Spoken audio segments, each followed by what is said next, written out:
Manalangin po tayo. Panginoon, salamat o God na kami po ay muli magkakasama online. Dalangin namin, Lord, ang malayang pagkilos sa banal na espiritu, maging tagapagturo ka namin sa mga oras na ito, at patuloy nga na in everything that we do, walang ibang maitaas, walang ibang madakila, maparangalan, kundi kayo lamang po. Sa inyo, Lord Jesus Christ, ang papurit pagsamba sa pangalan ni Jesus. Amen. Ang pag-aaral natin tonight, Living a Transformed Life, Faith, Intimacy, and the Power of Christ. Kukuhanin po natin ito sa Colossians chapter 3 verses 1 to 17. So gusto po nating maunawaan tonight na we live by faith, not by sight.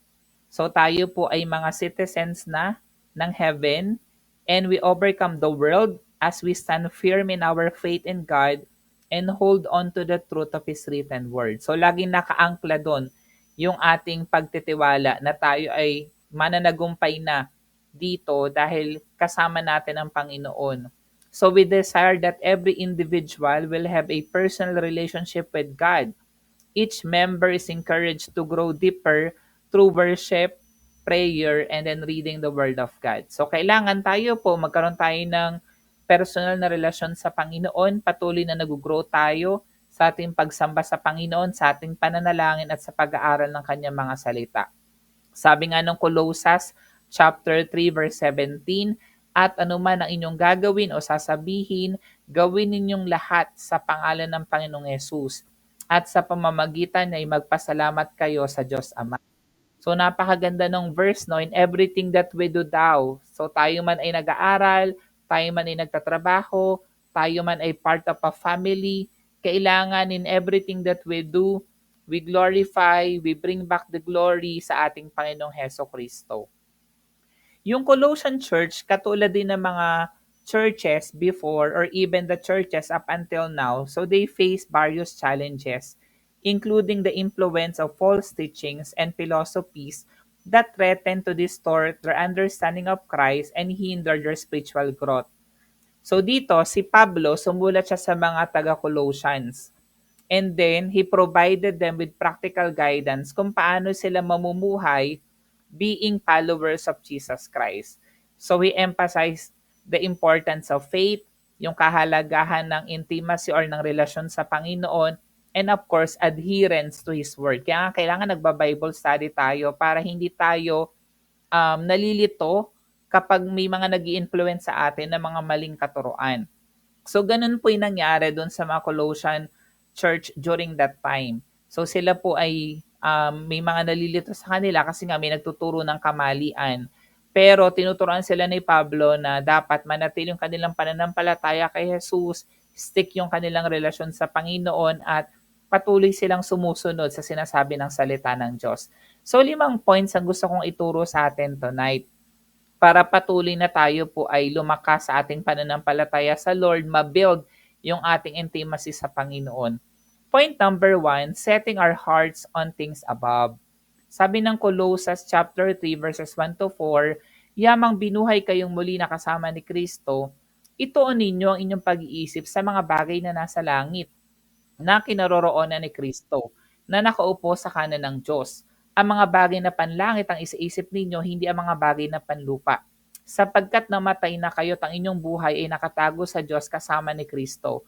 Si Kristo ang inyong buhay at kapag siya'y nahayag na, mahayag din kayong kasama niya at makakahati sa kanyang kaluwalhatian. So napakaganda ng verse na sabi dito, ituon daw natin yung ating mga pag-iisip sa mga bagay na nasa langit.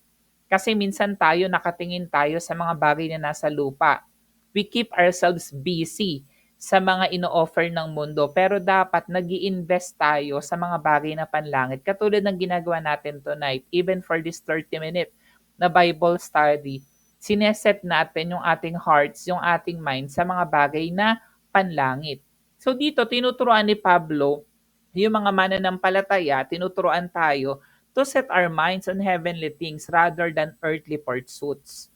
So hindi masama na meron tayong dreams and aspirations in life. Diba? Gusto natin maging engineer, gusto nating yumaman, gusto natin maging basketballista. So hindi po yun masama. Pero kailangan, ang mindset natin, mas binibigyan natin ng attention yung mga bagay na panlangit. So this entails a shift in focus from temporary material concerns to eternal spiritual realities. Tandaan mo tayo ay passenger lang or passers-by lang dito sa mundo. Ang tunay na ating tahanan, ang permanent residence natin, heaven. So, kailangan yung mindset natin, mga panlangit ang iniisip natin. So, katulad dito, yung biblical example natin dito would be Abraham. He demonstrated when he obeyed God's call to leave his homeland and journey to a land that God would show him. Sa Genesis chapter 12 verses 1 to 4. Sinabi ni Yahweh kay Abram, lisanin mong iyong bayan ang tahanan ng iyong ama at mga kamag-anak at pumunta ka sa bayang ituturo ko sa iyo. Pararamihin ko ang iyong mga anak at apo at gagawin ko silang isang malaking bansa. Pagpapalain kita at gagawin kong dakilang inyong pangalan at ikaw ay magiging pagpapala sa marami. Ang sa iyo magpapalay aking pagpapalain at ang sa iyo sumumpay aking susumpain. Sa pamamagitan mo, lahat ng mga bansa sa daigdig ay aking pagpapalain. Sumunod nga si Abram sa utos ni Yahweh, nilisan niya ang Haran. Nung siya'y 75 taon, sumama sa kanya si Lot. Imagine yung faith ni Abram, hindi niya alam kung saan siya dadalhin ng Panginoon. Ang tanda na dito nitong si Abram, pero sinunod pa rin niya ang ating Panginoon. Sabi, leave your country and go to the land which I will show you. Di ba minsan magiging kampante na lang tayo or comfortable na tayo kung nasaan tayo. Pero nilid ng Lord si Abram to a better place na meron siyang pangako kay Abraham. At dahil doon, sinunod yun ni Abraham. Amen. So despite knowing the destination, Abraham trusted in God's promises and looked forward to the heavenly city. Kaya nga sabi ng Hebrews chapter 11 verses 8 to 10, dahil saan? Dahil sa pananampalataya, sumunod si Abraham nang siya'y utusan ng Diyos upang pumunta sa isang lupang ipinangako sa kanya. Sumunod nga siya kahit hindi niya alam kung saan siya pupunta. Dahil din sa kanyang pananampalataya, siya'y nanirahan bilang dayuhan sa lupang ipinangako sa kanya. Mga tolda ang naging tirahan niya, gayon din sina Isaac at Jacob na tumanggap ng ganon ding pangako. Sapagkat umasa si Abraham ng isang lungsod na may matatag na pundasyon at ang Diyos mismo ang nagplano at nagtayo. Amen. Napakaganda nito kasi alam ni Abraham sino ba yung creator, yung Panginoon. So kung merong pinapagawa ang Lord sa kanya, all he has to do is to follow the Lord. Kasi alam niya na hindi siya ipapahamak ng Panginoon at meron siyang magandang plano at layunin para sa kanya. In the same way, ganun din dapat tayo. Nakapokus tayo doon sa pagtitiwala natin sa ating Panginoon. Point number 2, putting to death earthly desires. Sabi ng Colossus chapter 3 verses 5 to 11, kaya't patayin na ninyo ang mga pagnanasang makamundo, ang pakikiapid, karumihan, mahalin na simboyo ng damdamin, masamang pagnanasa, at ang kasakiman na isang uri ng pagsamba sa Diyos-Diyosan. Dahil sa mga ito, tatanggap ng parusa ng Diyos sa mga taong ayaw pasakop sa Kanya. Kayo man ay namuhay din ayon sa mga pagnanasang iyon nang kayo ay pinaghaharian pa ng mga ito. Ngunit ngayon, itakwil na ninyo ang lahat ng galit, pot at sama ng loob. Iwasan na ninyo ang panlalait at malaswang pananalita. Huwag kayong magsisinungaling sa isa't isa sapagkat hinubad na ninyo ang dati ninyong pagkatao pati ang mga gawa nito. Kaya sabi ng verse 10, isuot ninyo ang bagong pagkatao na patuloy na nababago at nagiging kalarawan ng Diyos na lumikha sa inyo upang lalo ninyo siyang makilala. Kaya't sa kalagayang ito, wala ng pagkakaibang Griego at ang Hudyo, ang tuli at hindi tuli, ang dayon at ang hindi sibelisado, ang alipin at ang malaya, ngunit si Kristo ang pinakamahalaga sa lahat. At siya'y nasaan daw? Nasa inyong lahat. Amen. Kaya nga kaya natin mapaglabanan lahat ng mga ino-offers ng world. Amen. So we have to put to that earthly desires. Kasi tayo po ay born again na, isa ng bagong nilalang. Pinatawad na ng Lord sa mga nagawa nating kasalanan in the past, present, and even future sins. At mahalaga na tayo namumuhay na kamukha ng ating Panginoon. Si Paul, he admonishes believers to put to death earthly desires such as immorality, impurity, and greed which are contrary to the nature of Christ. A good example nito would be Joseph. Si Joseph, he exemplified this principle when he resisted the advances of Potiphar's wife, choosing righteousness over temporary pleasure sa Genesis chapter 39 verses 7 to 12. Despite facing temptation and adversity, Joseph remained faithful to God. Ayan. So, ang nangyari kasi dito, dumating ang panahon na pinagnasaan siya ng asawa ni Potiphar. Sinabi nito, sipingan mo ko. Tumanggi si Jose at ang sabi, "Panatag po ang kalooban ng aking Panginoon sapagkat ako'y narito. Ginawa niya akong katiwala at ipinamahala niya sa akin ang lahat sa bahay na ito. Maliban sa inyo na kanyang asawa, hindi ko po magagawa ang ganyang kalaking kataksilan at pagkakasala sa Diyos." Hindi pinapansin ni Jose ang babae kahit araw-araw itong nakikiusap na sumiping sa kanya.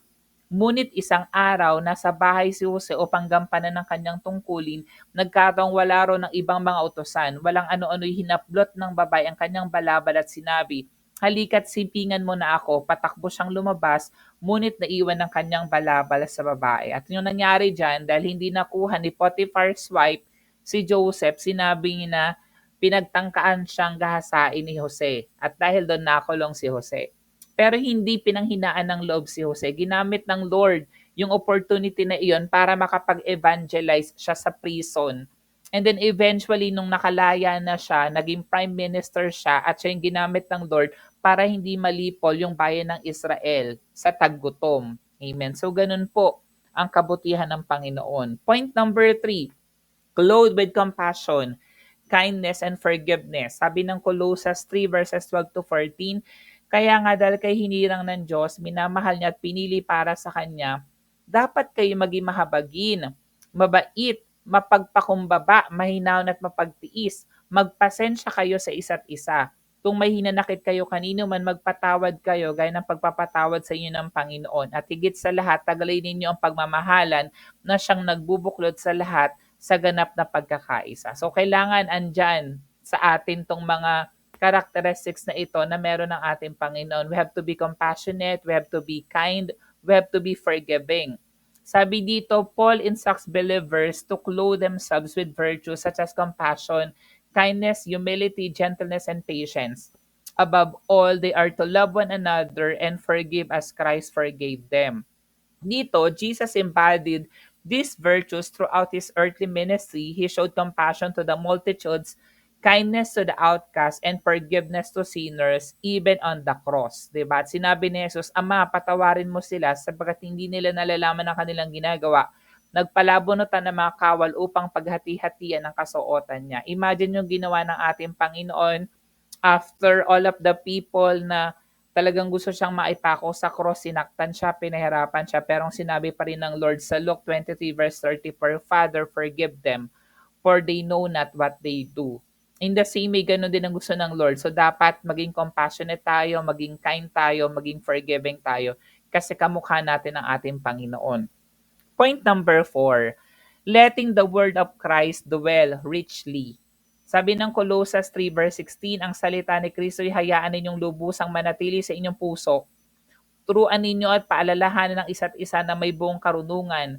Buong puso kayong umawit ng mga salmo, mga himno at mga awiting spiritual nang may pagpapasalamat sa Diyos." Yan. So, kailangan yung salita ng Diyos patuloy na nananatili sa ating mga puso. Hindi lamang natin naririnig ang salita ng Diyos, isinasa puso po natin ito at ina-apply natin sa ating mga buhay. So dito, ina-emphasize lang ni Pablo yung kahalagahan nung Word of God, of Christ, that will dwell richly in our hearts, guiding our thoughts, our words, and even our actions. So regular engagement with Scripture nourishes the soul and strengthens one's faith. Kaya kailangan nag-aaral tayo ng salita ng Diyos. Kailangan nagbabasa tayo ng Word of God. Amen. Katulad ng ginagawa ng mga Berean believers. Dito yung Berean believers demonstrated the significance of studying the Scripture diligently. They examined the Scriptures daily so that they could verify the teachings they receive, ensuring alignment with God's Word. So dapat ganun ang ginagawa natin. Hindi lang tayo basta nakikinig ng salita ng Diyos. Dapat kino-confirm natin yung pinag-aaralan natin ay nasa Bible ba talaga. Sabi ng Gawa 17 verse 11, "Mas bukas ang isipan ng mga Hudyong taga-roon kaysa sa mga Hudyong taga-Thessalonica," referring to the Berean believers. "May pananabik silang nakinig sa mga paliwanag ni Pablo," katulad ng ginagawa natin tonight, "or listening to me as the messenger of Christ's message. At sinaliksik nila araw-araw mga kasulatan upang tingnan kung totoo nga ang sinasabi niya." So dapat ganun pala ginawa natin.